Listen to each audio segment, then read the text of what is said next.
అంతే. అవును. ఇలాగ ముందు విచారిస్తే వాళ్ళు చెప్పే మాటల ఆధారంగా కేసు పెట్టాలనుకుంటున్నారు.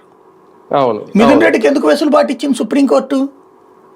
అక్కడ ఎందుకు వీళ్ళు వాదించలేదు, మా దగ్గర ఇదిగో ఆధారాలు ఉన్నాయని లోపలేసేయాలని ఎందుకు చెప్పలా? అదే కదా. అక్కడ ఏమీ లేదు కాబట్టి. అవును.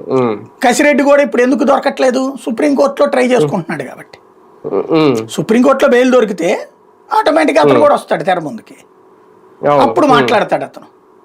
కానీ ఒకటి సార్, విజయసాయి రెడ్డి గారు కసిరెడ్డి మీదో లేదంటే డైరెక్ట్ గా జగన్మోహన్ రెడ్డి మీదో ఎవరి మీద ఆయన ఆ కసితో రగిలిపోతున్నారు అనేది ఇక్కడ. ఎందుకంటే ఆయనే ముందు ఆ అంశం ఎత్తడం, ఇప్పుడు 18వ తారీఖు విచారణ రమ్మంటే 17వ తారీఖున నేను వస్తానని చెప్పడం, ఆయన ఏదో ఒక అద్భుతమైన రహస్యం, ఒక గొప్ప విషయం బయట పెట్టబోతున్నారు అనేది. అంటే ఎందుకు విజయసాయి రెడ్డి గారికి అంత ఇది వచ్చింది సడన్ గా? ఏం తెలియాలి మనకు కూడా రేపు పొద్దున. అసలు ఆయన అంతటా ఆయన చెప్తే తెలుస్తుంది. కానీ వాస్తవంగా అయితే కనుక జగన్ ద్వేషి కాదు అతను, కాదు. లేదా జగన్ చుట్టూ ఉన్నటువంటి క్వార్టరే ఆయన ఏడిపించింది అన్నటువంటిది అయితే ఆయనలో ఉన్నటువంటి కోపం, నో డౌట్. అదే ఆయన ఓపెన్ గానే చెప్పారు. వాళ్ళందరినీ ఇక్కడ ఇరికిస్తావా, వాళ్ళందరి మీద చెప్పడమా?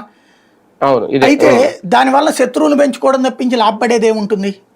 పైగా వైసీపీ కూడా భారీ నష్టం అవుతుంది ఒకవేళ. అంతే, అది వైసీపీకి నష్టం చేకూర్చడానికి ఇప్పుడు ఒక ప్రచారం ఏం చేస్తున్నారు, ఆయన బీజేపీకి వెళ్ళిపోతున్నారు, బీజేపీకి రాష్ట్ర అధ్యక్షుడు అవబోతున్నారు, లేకపోతే తమిళనాడు ఇన్ఛార్జ్ అయిపోతున్నారు. ఇది వైసీపీ వాళ్ళు ప్రొజెక్ట్ చేస్తున్నారు. మళ్ళీ ఆయన రాజ్యసభ ఆయనకే ఇస్తారు, బీజేపీ కోటాలో. లేకపోతే